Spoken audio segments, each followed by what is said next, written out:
ele está numa prisão sem o acompanhamento médico que ele merece e deveria ter por conta da sua condição de saúde. É um preso do regime semiaberto que está ali cuidando dessa parte da medicação, está auxiliando na entrega da medicação para o ex-presidente. Se fosse um parente do ministro Alexandre de Moraes ou ele mesmo, ele não iria querer que um preso estivesse dando conta dessa tarefa com o ex-presidente naquele estado, numa UTI. O maior líder político do Brasil, preso em condições absurdas, tentaram matá-lo. O militante de esquerda tentou matá-lo. O presidente precisa sair de lá imediatamente.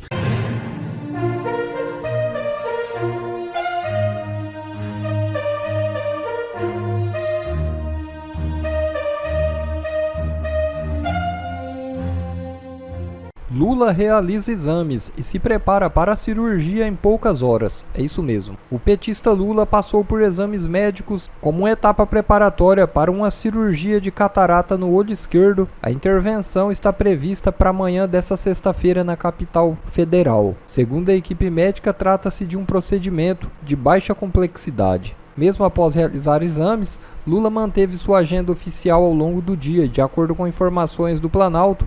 Ele trabalhou normalmente, sem apresentar qualquer intercorrência. Após a cirurgia, não há previsão de afastamento prolongado das funções e nem de alterações significativas na agenda oficial após o procedimento. PM coloca detento para auxiliar medicação de Bolsonaro. É isso mesmo. A Polícia Militar do Distrito Federal encaminhou um ofício ao ministro Alexandre de Moraes do Supremo Tribunal Federal, na qual informa que um detento do sistema prisional auxilia na distribuição de medicamentos ao ex-presidente Jair Bolsonaro na Papudinha. O deputado Gil Diniz soltou o verbo nas redes sociais. Ele disse: alerta máximo. Quem vai garantir a segurança de Bolsonaro? Polícia Militar do Distrito Federal colocou um detento em regime semiaberto para auxiliar a medicação de Bolsonaro. É absolutamente legítimo questionar isso. Quem garante que esse preso não será abordado por terceiros ao sair da unidade?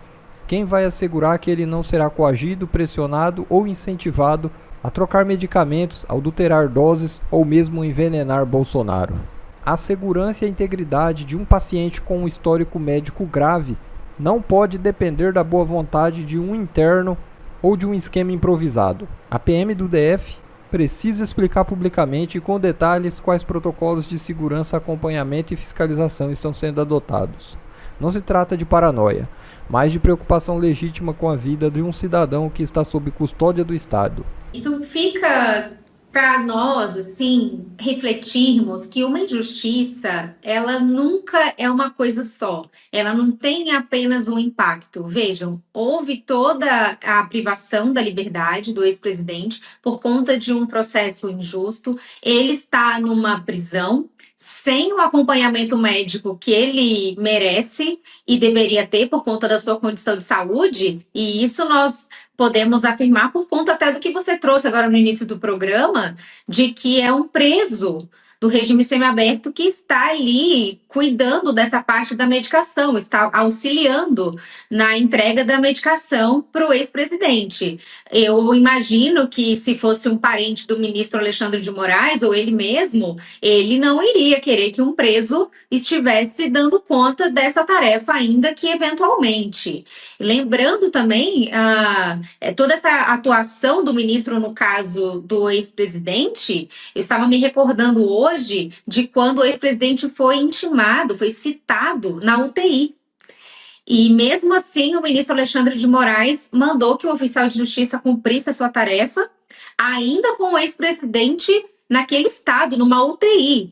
E as injustiças já aconteciam de muito antes e elas vêm continuando, vêm seguindo o seu curso. Então, a privação de liberdade, essas condições de saúde que não são respeitadas, não é assegurado a esse preso direitos que são concedidos a traficantes, a estupradores. E agora, esse novo possível desdobramento dessa condenação nessa área militar. perdendo a patente, sendo realmente expulso do exército. Esse é um caso, Dani, que ele não se concluirá tão rapidamente, porque é um novo processo. A Justiça Militar faz parte do Poder Judiciário, o Supremo Tribunal Militar é um tribunal composto por militares, mas são militares juízes. Então, o processo ele vai seguir normalmente. O Ministério Público faz o pedido, o ex-presidente é citado para constituir advogado e para fazer a sua defesa, e aí ele protocola a sua defesa, o Ministério Público se manifesta em cima disso, testemunhas são ouvidas, é um novo processo. Então, até lá, Dani, muita coisa também pode acontecer. Pode ser que o Congresso resolva dar conta da sua tarefa e acabar com essa injustiça e passe o projeto de lei da anistia. Enfim, nós estamos no ano eleitoral, o tabuleiro da política aí pode se mover, as peças podem se mover de outra forma, muita coisa ainda pode acontecer. Então, Dani, é um novo desdobramento da condenação criminal, que ela tem impactos também na justiça militar, por conta da questão que o ex-presidente é um militar, mas não é algo que, pelo menos, se seguir os trâmites normais de um processo, não é uma coisa a jato, é um novo processo, tem os seus prazos, tem defesas, tem recursos, precisa também ter o trânsito em julgado da decisão da Justiça Militar, para daí essa decisão passar a ser cumprida com a eventual expulsão do ex-presidente do Exército. Mas a gente espera que isso não aconteça, que o Congresso possa reagir logo. Antes de te ouvir, Constantino, eu acho que é importante a gente trazer um pouco do histórico de Jair Messias Bolsonaro no Exército. Ele iniciou a carreira militar dele desde muito jovem, ingressou na Escola Preparatória de Cadetes em 1973, há mais de 50 anos, formou-se na Academia Militar das Agulhas Negras em 1977, sempre comentou, falou muito a respeito desse período da vida dele, serviu como capitão de artilharia, paraquedista e agora, aos 70 anos, o STM está prestes a decidir se vai expulsá-lo ou não das Forças Armadas por conta aí dessa condenação nessa suposta tentativa de golpe. Bom, tem que lembrar que tem gente como o general Augusto Heleno, condenado no mesmo processo farsesco, né? Então, eu fico muito triste em dizer o que eu vou dizer, Daniel, porque as Forças Armadas já foram a instituição mais respeitada do Brasil. Mas hoje em dia eu diria que talvez quem não seja indigno de ter Jair Bolsonaro em seus quadros é justamente o Exército, né?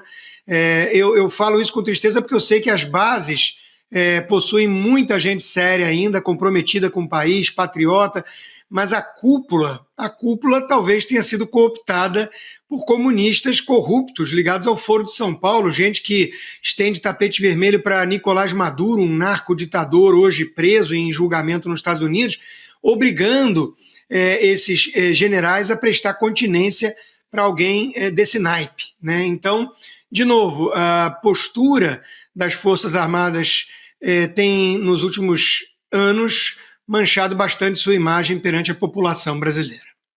Os dois ministros que a gente sabe que poderiam tomar alguma decisão decente no STF, nada cai no colo deles, né? Mendonça e o Cássio Nunes.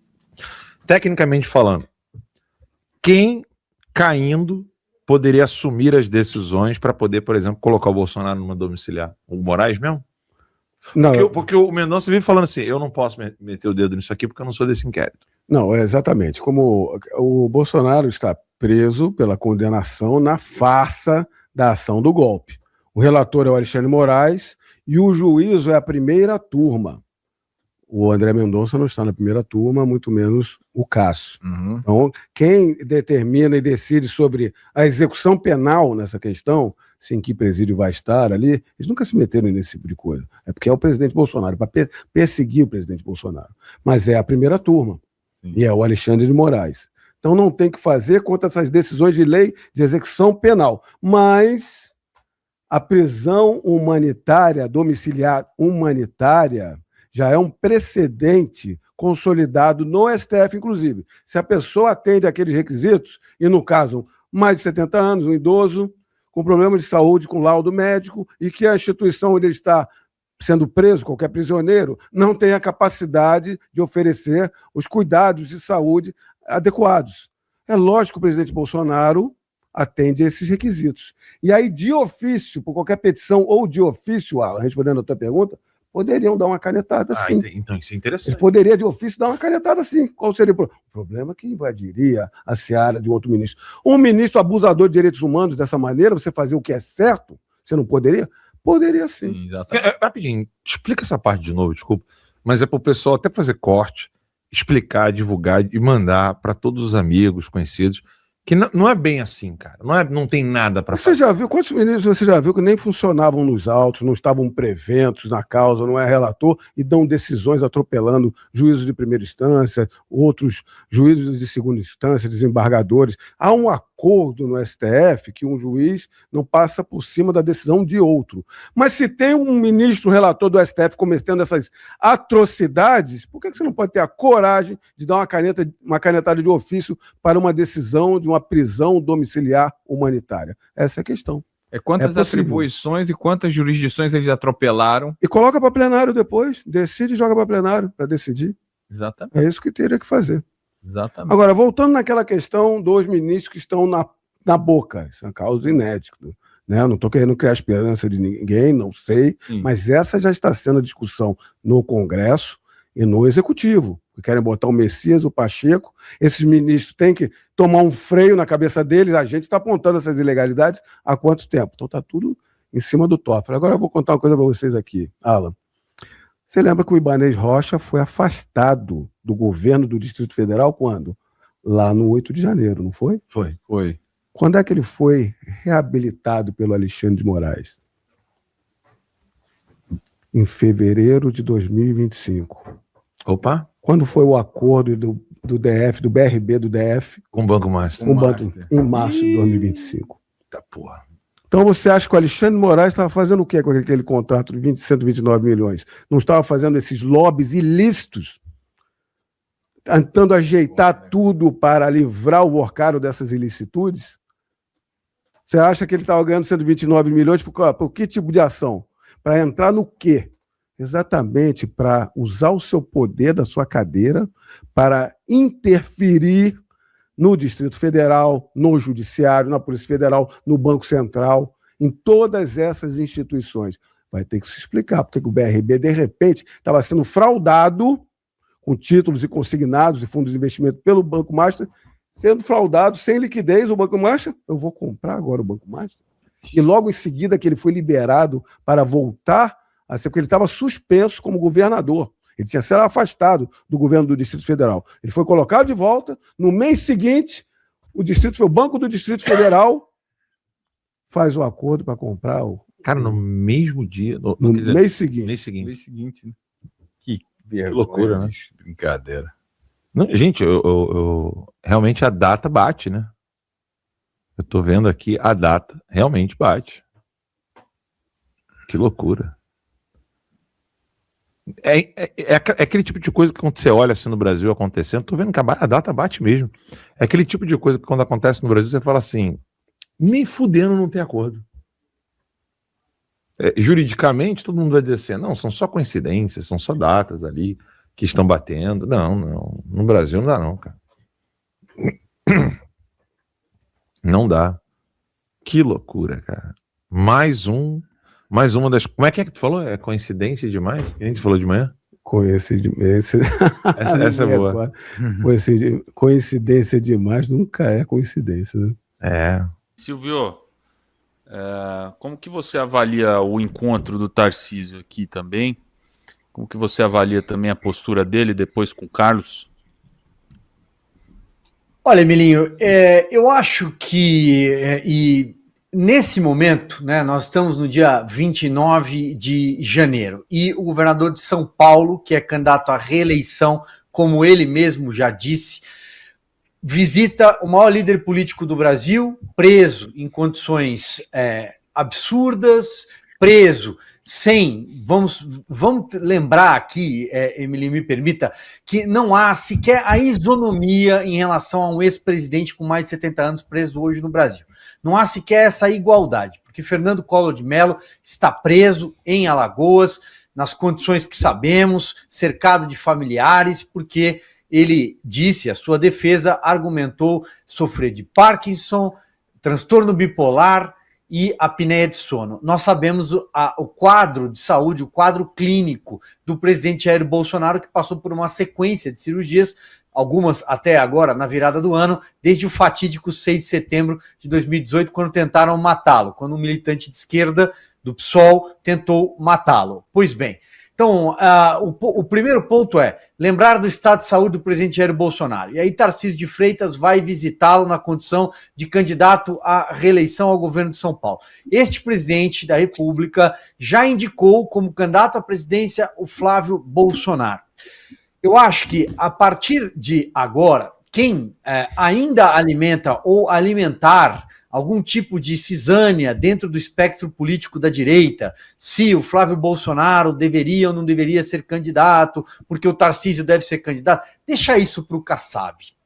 Deixa o Kassab fazer isso, entendeu? Porque eu acho que o Kassab vai fazer, eu acho que ele tem aí as ferramentas e tem demonstrado isso ao longo desta semana.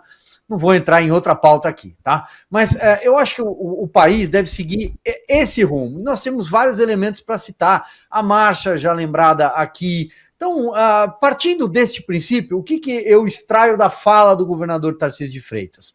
Que o quadro do presidente Jair Bolsonaro inspira muitos cuidados, que ele precisa ir para casa ser assistido pela sua família, no mínimo, porque afinal de contas foi condenado por um crime impossível. Mas no mínimo ele deveria ter melhores condições similares à de Fernando Collor de Mello. Para finalizar, também lembrar aqui que um outro ex-presidente, que aliás é o presidente de turno do país, passou 580 dias naquela... o Jornal Estado de São Paulo tem, isso é fácil de encontrar, chamava de cela comitê, porque ali ele organizou uma eleição. Mas poderíamos chamar também de cela gourmet, né, em Curitiba. Ele recebeu 572 visitas. Eu não estou chutando um número. Esse número existe. 572 visitas.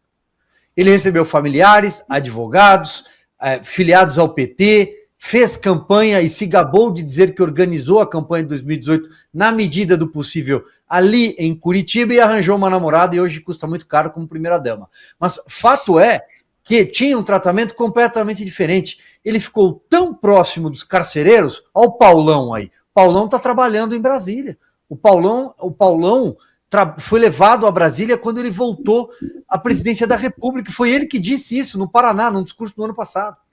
Então, é só para mostrar que o presidente Jair Bolsonaro, hoje, está sendo submetido a uma circunstância inédita em relação a um ex-presidente encarcerado, preso. Tá lá, tá o papudinho. Então, é isso que eu extraio da fala do Tarcísio neste momento, que o presidente precisa sair de lá imediatamente. E transfiro aqui a pergunta, se você me permite, Emelinho. Temos aqui o Major Toulouse, temos aqui o deputado Luiz Felipe Orleans de Bragança. O que o Congresso talvez não possa pressionar de uma forma mais, não sei, mais veemente, talvez? Será que não é possível fazer algo nesse sentido? Sei das limitações, evidentemente, do nosso legislativo diante do STF, mas... talvez a classe política de volta do recesso, né? Pois é. A população na rua dá mais força para os representantes da oposição. Mas a oposição, isso dito, a oposição já tentou de absolutamente tudo, até mesmo o que estava fora do regimento. Fizemos uma intervenção física, em que tomamos ali por alguns dias, quase uma semana, o púlpito, ou seja, toda a parte da secretaria, os primeiros secretários ali da Câmara, e aí todos aqueles que estavam ali, boa parte daqueles que sentaram na cadeira do presidente, terminaram no Conselho de Ética e estão ainda pendente ainda possíveis sanções aí, como suspensão e tudo mais. Então, eu acho que isso denota que institucionalmente, por que está acontecendo isso? Né? Porque o legislativo do Brasil não é composto de legisladores que entendem a importância de um parlamento. Eles usam o poder do parlamento, que existe, que é constitucional e que tem suas prerrogativas, tem muito poder, se for coeso, de fato resolver respeitar a Constituição ou o intento da Constituição. Só que os parlamentares que elegemos aí sistematicamente, boa parte deles do centrão e da esquerda, eles não estão nem aí com o que é constitucionalmente necessário para um parlamento. E muito pelo contrário, eles estão vendendo este poder constitucional ao maior pagador, que é o orçamento do governo federal. e vem pagar para ter governabilidade e acaba cooptando presidente de Câmara, presidente de Senado e vários partidos ali que vem a reboque, aí botam em conselho de ética aqueles que querem fazer o que é de fato da vontade popular de uma grande parcela da população. Então é exatamente esse ponto que a gente precisa destacar aqui em programas como esse, informação de opinião pública. Se eleger para parlamento, entenda o seguinte: o poder representativo é, de fato, a democracia representativa, ou seja, os parlamentares, o legislativo, é a porta de entrada da população no sistema político. Se você tem lá um presidente de Câmara ou um presidente de Senado que vende esse poder, que entrega esse poder, que resolve não exercer as suas funções e resolve falar assim, olha, aqui quem manda é o executivo ou o judiciário, ele literalmente está violando todo um preceito de democracia representativa. Nós não temos democracia representativa porque temos presidente de Câmara e presidente de Senado que vendem o legislativo sistematicamente. Não é só esses dois que estão aí agora. Os do passado faziam exatamente isso. E é por isso que nós não temos um parlamento, de fato. O debate hoje está completamente esvaziado. A discussão, veja, nós somos chamados numa terça-feira para ir para Brasília, 500 pessoas viajam do Brasil inteiro, chegam em Brasília, o que acontece? Ninguém sabe qual é a pauta. É voto simbólico, porque as lideranças definiram aqui alguns temas, são temas que eles querem aprovar. Então, chamaram para quê? Simplesmente fazer uma chancela, um semblante que temos aí um processo democrático. Esse é o parlamento de hoje, esse é o Senado, esse é a Câmara. E é porque temos líderes que não entendem a importância de ter um parlamento. Se tivéssemos líderes assim, o parlamento estaria a cada ciclo eleitoral galgando mais força. E o que nós temos é exatamente o oposto. Cada ciclo eleitoral, o parlamento fica cada vez mais irrelevante. E as forças não democráticas ganham força. Então estamos a caminho dessa ditadura. Vamos aí pedir um apelo a todos aqueles que elegem, eleitores, tenham consciência. Vamos eleger uma maioria de oposição aí para fazer umas grandes reformas. É possível. E resgatar a priori o parlamento. É aí que começa a grande mudança. Bom, pessoal, esse foi mais um vídeo. Eu espero que vocês tenham gostado. Se vocês gostaram, deixa o like aqui para fortalecer nosso canal. Logo eu volto trazendo mais informações da política para vocês. Um forte abraço, fiquem todos com Deus e até a próxima.